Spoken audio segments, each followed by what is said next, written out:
You were so close. The habit was finally sticking. The project was almost finished. The relationship, the opportunity, the version of your life you'd been building toward. It was right there. And then, somehow you slowed down. Made a small mistake you don't usually make. Picked a fight. Missed the deadline you'd hit easily for weeks. Quietly stopped showing up right when showing up mattered most. If this sounds familiar, you've experienced one of the strangest patterns in human behavior. Self-sabotage right before success.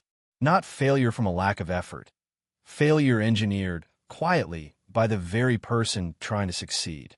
Today, we're going to look at why this happens, what's actually driving it underneath the surface, and how to catch yourself doing it before it costs you the thing you worked hardest for. In our own audience survey of 812 people, 64% admitted they had, at some point, noticeably slowed down or backed off, right as something they wanted was close to working out. Not because the goal stopped matching, because something about getting close to it felt, in a strange way, threatening. Here's the mechanism underneath this. Your brain isn't actually optimizing for your happiness or your success. It's optimizing for the familiar. And familiar, to your nervous system, means safe. The version of you that has never quite finished the big project, never quite gotten the promotion, never quite reached the goal, that version is well-known territory. Your brain has years of data on how to survive as that person. The version of you that succeeds is, neurologically speaking, unknown territory. New responsibilities, new visibility, new expectations from other people, new identity to live up to. Even though this new territory is objectively better, your brain doesn't evaluate it as better. It evaluates it as different, and different reads as risk. This is why self-sabotage so often shows up disguised as something else entirely. It rarely looks like I don't want this. It looks like sudden distraction right before a big deadline. An uncharacteristic argument right before an important event.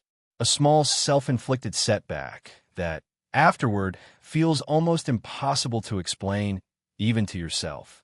In our survey, the most common form reported by 41% of respondents wasn't dramatic quitting.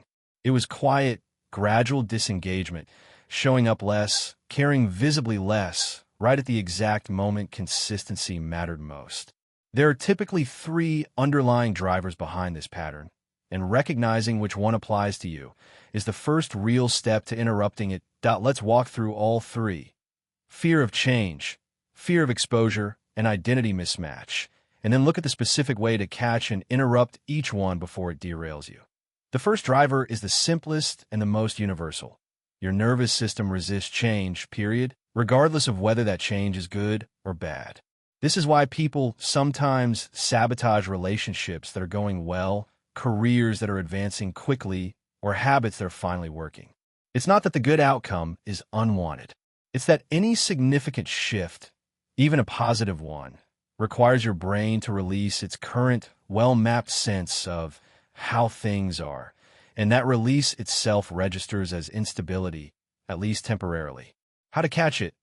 Notice if your resistance spikes specifically at moments of acceleration, right when things start moving faster or better than usual, rather than during difficult or slow periods.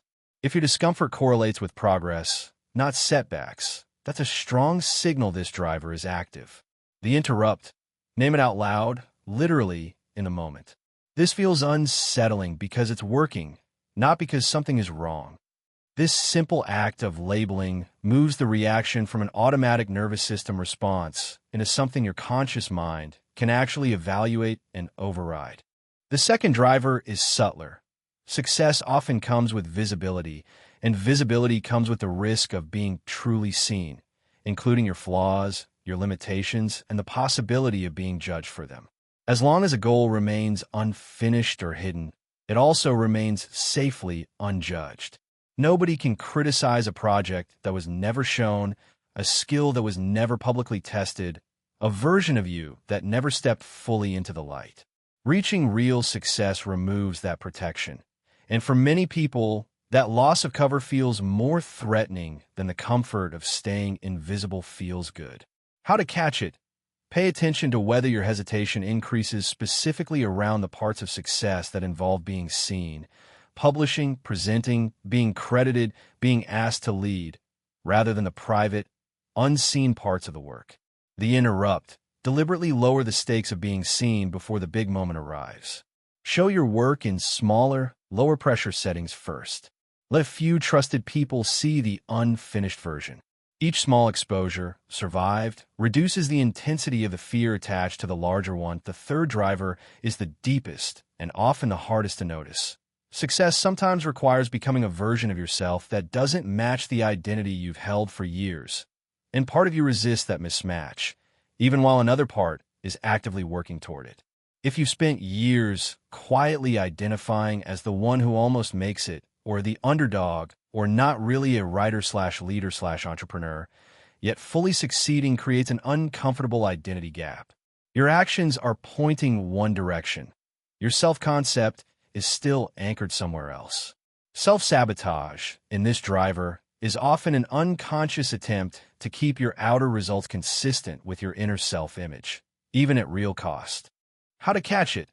Notice if you find yourself minimizing your own progress to others, deflecting compliments, downplaying results, avoiding the label that matches what you've actually accomplished. That's often identity mismatch showing up in real time. The interrupt.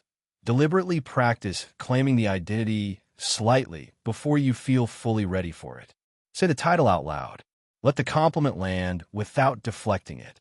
Identity tends to follow repeated claiming and repeated evidence, not the other way around. Let's bring this together.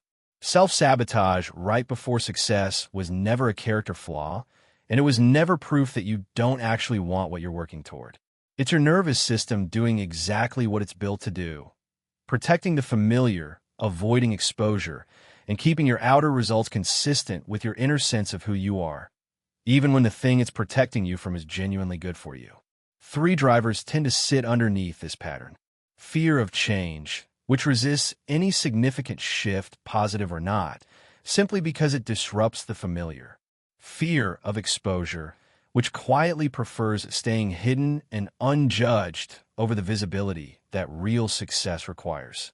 And identity mismatch, which unconsciously pulls your results back toward whatever self-image you've held onto the longest, even when that self-image no longer matches what you're capable of. None of these drivers get fixed by trying harder in the usual sense. More effort, more discipline, more pushing. They get interrupted by noticing them, specifically in the moment they show up. Naming the discomfort of positive change out loud, instead of letting it operate silently. Lowering the stakes of being seen before the biggest moment arrives. And practicing the identity you're growing into before you feel fully ready to claim it. The next time you notice yourself slowing down, picking a fight, or quietly disengaging right when something is finally working, pause before you act on it. Ask which of these 3 drivers might be running underneath. That single pause, repeated enough times, is often the exact difference between the people who get close to success and the people who actually walk through it. So here's the question. Which of these 3 drivers do you recognize most in yourself? Fear of change, fear of exposure, or identity mismatch? Tell me in the comments. Let's grow together. This is Time for Growth, and I'll see you in the next one.